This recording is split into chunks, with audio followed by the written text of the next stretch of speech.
Welcome to Connect with County Leaders. Here's your host, Bryan Hill. Hello and welcome to Connect with County Leaders. I'm Bryan Hill. On this edition of the podcast, I am very happy to be with Vanessa Blair-Lewis, head coach of the George Mason University women's basketball team. Coach, welcome and good to see you again. Thank you so much. Thank you for having me. Well, I see you smiling, and I know that there's a lot of smiles going on in George Mason basketball. But first, congratulations on the historic A-10 championship. I'm sorry, I should have said Atlantic 10 championship, but for basketball folks, A-10 championship, and George Mason University women's first ever NCAA tournament appearance. Yes. My goodness, girl, that's a long way from Bethune-Cookman. Absolutely. Well, I watched that. I saw your A-10 championship was in Henrico, Virginia, and I like the way they promoted their sports tourism. Small, nice-looking gym, compact. It said Henrico, Virginia on the baseline. I was like, that's pretty smooth. But I was like, but George Mason taking down the Nets, and they're from Fairfax. So tell me your emotions. We're going to go from the emotions from the A-10 to the tournament, to the dance. So let's talk about the A-10 tournament. Well, if we back up a little bit, the story for our team was running our own race. And we went into that mantra watching Noah Lyles compete in the Olympics and how at every stage of the race he was behind, but he was dedicated, as the commentators say, to running his style of race, that he is a runner that gets greater later. And the small thing at the end where so many of them crossed the line at the same time, the one thing that won for him was what he was conditioned to have discipline to do every time, to finish with his chest. So I say that, and I digress to say that last year, we suffered some rejection in the tournament, to say the least. I won't go into details, but most people know that it wasn't the outcome that we wanted. And we spent our whole summer running our race, from getting out of the blocks to getting to the point where you're standing up, to the power of the race, to finishing strong, and then to getting to the end, where for us was getting back to that moment where we went from rejection the year before to redemption. But why is it that the A-10 only gets one bid? Because y'all were just as good as you were this year. You were just as good last year, but you didn't win the last game, or you were not in the last game to win it for the conference championship.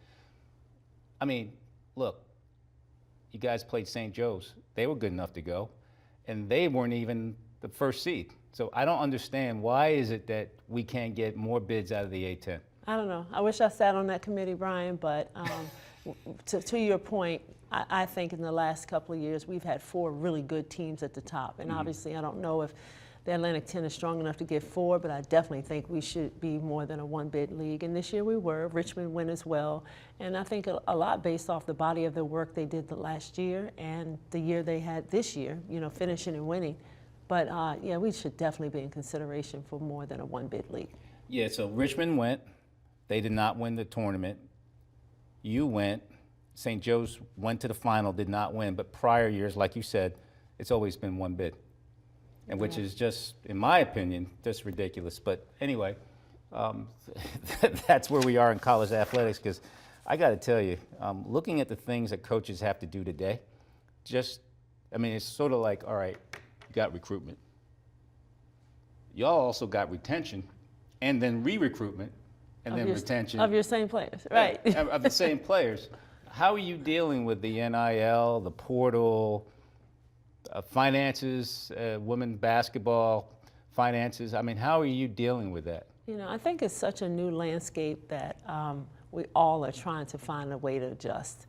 It hasn't been what it's been, and every year it kind of changes. I mean, you look at the Larinagas, right? You look at Tony Bennett. You look at some of these guys on the guys' side that are like, hey, I don't know how to operate in this. You have a team like University of Miami for Larinaga who went to the Final Four, and then a week later the whole team is gone. So the landscape is just so different. And for us, it's like, we want to have young players on our team. We want to recruit freshmen. We still want to grow them, and then when they get to a certain point, I think we become the breeding ground for the Power Fours. Right. And how do you get away from that? I don't know, because their whole teams are leaving too. And you know, we went from, I think I read a statistic that last year this time there were 261 players in the portal. And the first day of the opening up the portal, there were 1,300. That's 22% of Division I athletes. Now, mind you, to put it in perspective, there are 47. On the men's side, say 13 scholarships. There are about 4,700 scholarships available. 22% went in the portal. Like, we got to change something. There is, you know, I'm all for our athletes, you know, getting, you know, their share of the pot. You know, obviously, you know, the NCAA has had their share for years, and these young people, you know, based off of what their name and their image and their likeness, yeah. But I think the system is, you know, we got to fix it. We got to find a way to fix it. You know, I know I'm a little older than you, a lot older than you. When I played, I got 4 pair of sneakers. I got meals, 3 days, 3 meals a day. I got books. I was the happiest guy on campus because everybody else was paying for stuff. And so were your parents. Yeah, Mom was cool. Mom was like, yeah, that's pretty cool. Yeah, they don't have to pay. Yeah, just don't come home saying you're not going back. Right. But today, like you said, the portal is something that I would have imagined, let alone the payments being made to athletes to get an education while we're providing them an education. And please don't take this the wrong way. The NCAA has done a bad injustice to our student athletes, point blank. But your AD, Marvin Lewis, was on a search committee, and I was speaking to this group, and I said, they asked me a question about how would you deal with NIL, or would you pay college athletes? And I said, yeah, I would pay them. I'll put an annuity, and at 4 years, they get a portion of the annuity. So if they played 4 years at, say, George Mason, whatever that annuity is after the 4 years, we can keep reinvesting it, or we can pay you out. But if you only played here 1 year, you only get 1/4 of that annuity. And everybody looked at me like, oh, that's pretty novel. I said, yeah, but it's not going to happen because that's too sensible. The Power Fives, the Power Fours won't like something like that. So let's go back a bit, and I'm jumping all around here. Getting on the floor against Florida State. Yep. What's the first thing that came to your mind?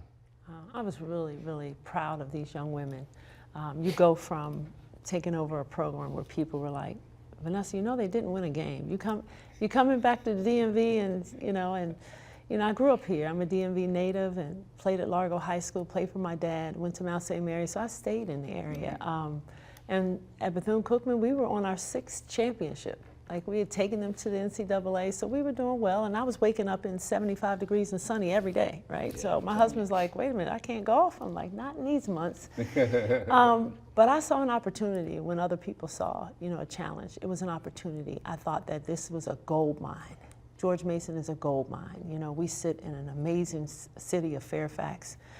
We have amazing leadership in President Washington and Marvin Lewis. We're at the doorstep of, you know, the highest seat in the land, you know, and we have something to offer our young people beyond the court, you know, as far as opportunities and jobs in federal government and cyber security, those opportunities. And we also sit in the biggest hotbed of basketball. You think of so many names that you're just looking around the tournament, they come from here. Yeah. And I just figured if I could get this opportunity and be able to pour back into the DMV, which is what we've done, which almost 60% of our roster is from the DMV. I knew we could do something special. So sitting on that floor, to answer your question, Brian, I told at my press conference a group of Mason people to believe big with me, to believe bigger than what they've been, that I was going to hang banners in this gym. Not one, not with an N, but with an S. And so to get there and say, you know what, we've made good on that. Well, you know, you say you were building a team at Bethune-Cookman, and it took some time. You come to George Mason. How long you been here again? This is just my 4th year. 4th year. Yeah. And you've now done something that no other basketball coach has done at George Mason. And now you just basically told me you're going to hang banners, not banner. Right? I said it 4 years ago. I just told you, but I said it 4 years ago. All right. Well, I'm glad you're telling me today too, because I'm going to hold this to you. Okay. But what were some of the challenges you had to overcome coming from Florida, 75 degrees, husband not playing golf all year, to the county of Fairfax County, George Mason University, the DMV. What's some of the challenges you saw 4 years ago that you have been able to rectify going forward? Well, I think when you go into someone's house and say, hey, we want you to come over here, and they say, hey, coach, you guys didn't win a game last year. And I'm asking you to believe and envision something that there's no evidence of. Like that's a big challenge, right? Like you gotta sell them on a vision. That's right. You know, I think that was the biggest one, trying to get players that wanted to believe in that vision. We had an amazing staff, and I'll say this, administrations decide to win championships long before they hire a coach. Right. So the commitment had to be there, and the commitment was there. So we just had to get the right players with the right frame of mind that believed that they could do this. And if you know anything about DMV talent, they don't think they can lose anybody. Just like you, going back for your alumni game. That's right. That's right. Like I said, my job is to score 2 points. 2 points and sit That's down. it, and sit down. Those young people walk a little bit faster than I can run. So when you look at this season, you are obviously getting increased visibility. How is your recruiting looking? And I'm not asking as many players, but how have you seen recruiting change just by your winning the conference championship to basically playing in the NCAA champion recruiting? Yeah. How's it going? Well, I'll tell you this. The portal opened. We just spoke a little bit about the portal opening 2 days ago. And I can remember my first few days on the job when we were calling recruits to try to say, hey, come to Mason. And the first thing was, where is that? and what is that? And who is George Mason?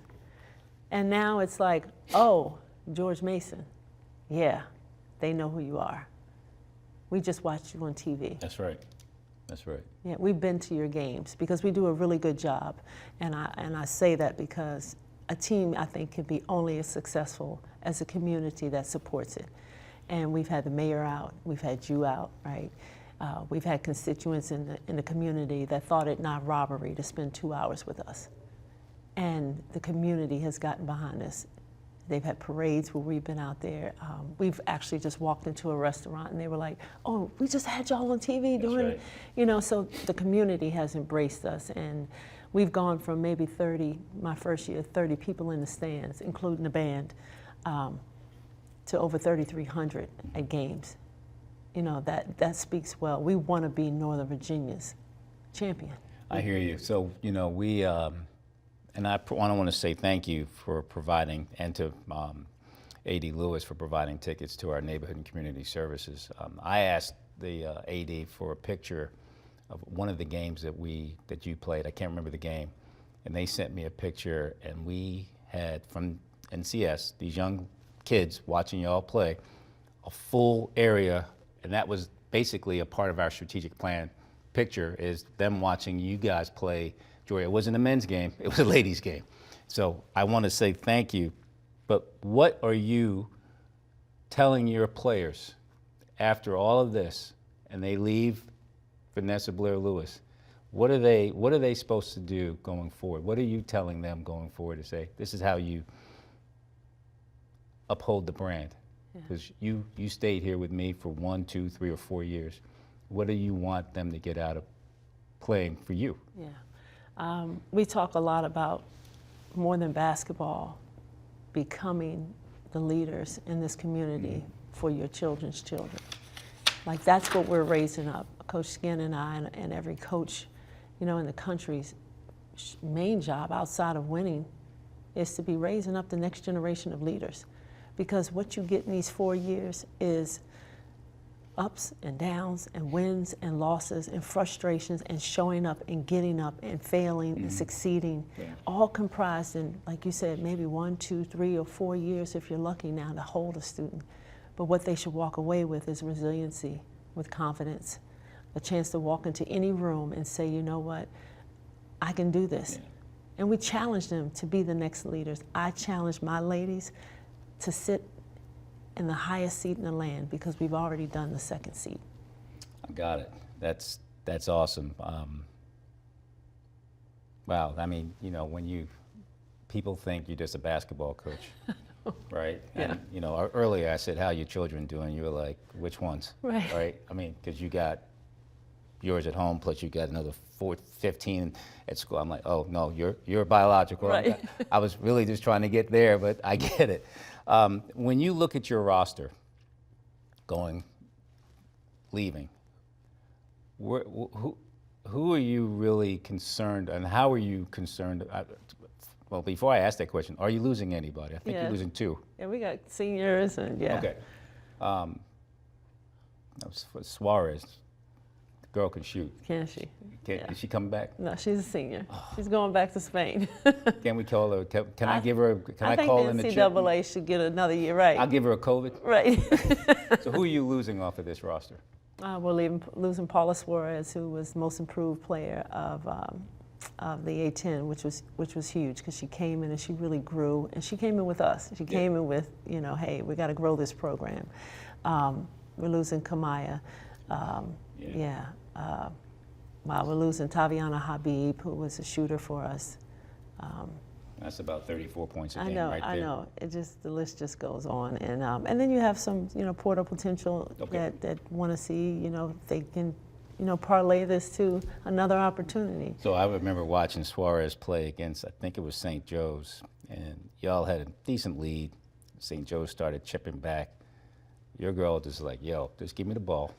I got you on this. And I saw her do this move. She went inside handshake and then came back with the left hand and got fouled. And I was like, oh, this is a wrap. Yeah. Yeah, she was, I just said she was possessed at that moment, you know. and I you know, left out Nalani Kasia, which is graduating from us, which was a huge inside double-double presence for us. They were really, really formidable, but I think we're going to be pleased, and I think Fairfax is going to be pleased with what we're bringing in. Well, you got some talent. You still have some talent left now. I mean, you know, you got my girl from the 757 down there. Yes, right. She's cooking. But, I mean, tell me about the young players that you still have that could actually take us the next level, the next step. Yeah, and that's Kennedy Harris, your 757. That's right. She is special, right? She, you know, endured a little injury that took her away 7 games, but still had the respect of the conference to make second team all conference. She's a killer. She's just a killer. Like, she can give it to you 3-level score any way you want. And she's a sophomore, so she's coming back.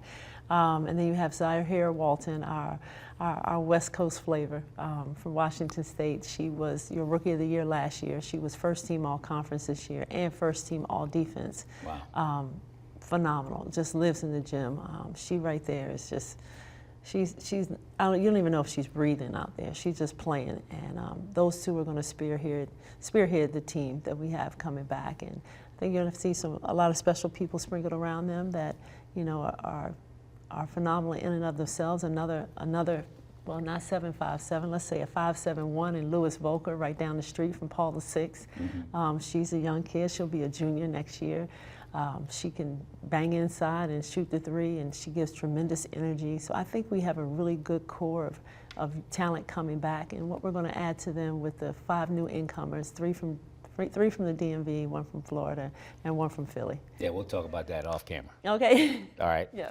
So I'm gonna kind of switch this back. I mean, we talked about George Mason. We talked about the success. We talked about the A10 tournament, NCAA. But my God, you had an impressive collegiate career as well. I mean, you were at Mount St. Mary's, Northeastern Conference Hall of Fame in 2013. Tell me about your experiences there and how it transcended you to be. I mean, I know your dad's a coach, but you know, you were a player as well. Yeah. And how is all this working out? I mean, you know, I look back on that, and every time I go back and the Mount asks me to come speak at some gala or whatever, I tell them all the time, I never went there for those accolades. Yeah. I went there because I believed in a coach that believed in me, and I believed in my teammates, and I knew we wanted to do something special together, and I showed up every single day for them. I showed up for my coach, no matter how hard it got. There was never a thought of leaving. There was never a thought of transferring. Whatever the day was like, it was just that day, and you got over it, you got tough, and you got through it. And at the end of that road, because you put your head down, you pick up your blue pail, and you go do the work, these are the things that biblically says, and all these things will be added unto you. And these are the add-on things. And so I thank Mount St. Mary's for the opportunity to grow me from a young girl to a young woman and give me my first opportunity to be a Division I coach at 24. I was the youngest in the nation. And so I owe so much to them. I can go back. That's a place where it's home for me. A lot of the people that were there were still there, and I just know I'm a different and a special person because of that opportunity. Now, who was the women's coach then? It was Bill Sheehan. He's the late Bill Sheehan Yep. now, but he was at Holy Cross and won 101 Yep. games before he lost one. Yep. So I wouldn't play for a winner, you know. And I think I've had that opportunity, and my dad, who was a winning coach, and to go to Bill Sheehan and be in a winning program. I think I know what it looked like, and I never wanted to be a coach. So people always ask me, "When'd you know?" I never knew. My dad and Bill Sheehan got together and decided this is what I should do. But I was able to really learn from some champions of the game. Blessed. Yeah. Very blessed. And then I believe the men's coach at that time was Phelan. Yep. I mean, for 50 years. He's been there a while. I mean, come on now, Vanessa. You got your dad, you got Sheehan, you got Phelan. I mean, what you mean you didn't know you were going to be a coach? Oh, I didn't. I was on my way to law school, Ryan. I wanted to be a prosecuting attorney. I was already slated to go to UVA, and I got an opportunity to go play professionally in Sweden. So my dad's like, "Yeah, you should go and do that, and your law school will be there." And then when I came back, I had an opportunity to try out for the Mystics, and made it to the last cut and got cut. And then my coach from college said, "Vanessa, well, you're going to try out next year?" I said, "Yeah, I want to." He said, "Well, won't you spend this year with me?" And so I went up there. I was like, I don't know anything about coaching. I don't want to coach, but I knew I wanted to play. Yeah. So I played every day. I was able to scout and do all those things. And a lot of those girls I played with, so it was fun. It was like back in college, but no school. And so I did that. And then the second year I went and tried out for the Mystics, and I didn't make it again. And I said, okay, well, I'm going to law school. And my coach convinced me one more time, just one more year. And I was like, okay, one more year, coach. And then on a Tuesday, he came into my office and he said, "Vanessa, I think I'm going to retire." And I said, "Well, why'd you have me come back? I could have been at law school." And he's like, "Oh, no, I'm going to retire on Friday." And I said, "Coach?" And he said, "Yeah, and you're going to be my successor. Your press conference is on Friday." I said, "What? I don't want to do that." He said, "Oh, I talked to your dad. We decided it was good." I Awesome. said, so sometimes, you know what, I think you got to thank the people who saw you winning before you knew you could win. Absolutely. Absolutely. I'm going to digress a little bit. So I was born in London, England. Didn't know what basketball was until I came to the United States, obviously. And I lived in a two-family household. Bottom floor, Debbie Comrie, New Jersey State Player of the Year, William Patterson, All-American 3 years, New Jersey Gems, played in Romania, played in Sweden. Who do you think I learned how to play basketball from? I watched Debbie Comrie beat the men for some little money back in New Jersey, and I remember the one thing about Debbie Comrie, late Debbie Comrie. I'm playing the game, Essex County tournament. Horrible game. I mean, if you would have told me to roll the ball in the ocean, I would have missed. And then I looked up in the stands, which I never do. Turned it on. I had about 24 the next half. I look back up in the stands. She's gone. I go to my Aunt Alice's house. I said, "Where's Debbie?" "Oh, she flew in for this game and flew back out. She just told me to tell you, you need to play 24. You need to play 32 minutes, not 24 minutes." I was like, and I've always remembered that. Wow. We never had a conversation about that, but those types of people Yeah. bring you up, and they bring you into the fact that, look, you give it all on this floor because you don't know when the next time is you're going to play. That's right. Right? So, right. I mean, awesome, awesome, awesome. So what advice do you have for young women who aspire to play? I'm gonna tease this, and or coach maybe. Right. I think you got to grow where your feet are planted, you know, and if you're right now a young person and you're playing AAU or CYO, at this level, have fun. We put a lot of pressure on, you know, being dynamic and these young kids, but they got to have fun doing something that you picked up learning it in recess, right? Yeah. And I go back to that. The fun times I had with basketball was at recess. There was no pressure, there was no whistles, there were no coaches, probably a lot of fouling, a lot of traveling, but you just were having fun. It was fun. You know, and I think that I don't want to take that away from young players or players when they get to the college level. Like, we talk about celebrating everything in our program. We celebrate it all. And sometimes you celebrate in a loss, right? But there's a win in that loss somewhere. So, you know, for them, for the young players, you know, if this is what you want to do, dedicate yourself, find a way to have fun in it. All right, so I'm gonna say this to you. If you can tell Bryan Hill what Bryan Hill, me, could do for Vanessa Blair-Lewis and the George Mason University women's basketball team, what would it be? Because that's going to be my passion and my focus for the upcoming season. Oh, we need $3 million. $3 million, all right, write that down. We want for the women's games to be packed every night. Packed, okay. They deserve that type of support from this county because these women are doing an amazing job. And I want all of them to be able to have a job from you when they get out. Job from me. Okay. All right. Well, that does it. So let me just say to everybody that I want to say thank you to Vanessa Blair-Lewis for joining me on the podcast. My name is Bryan Hill, and this is Connect with County Leaders. And my dear, you are a county leader.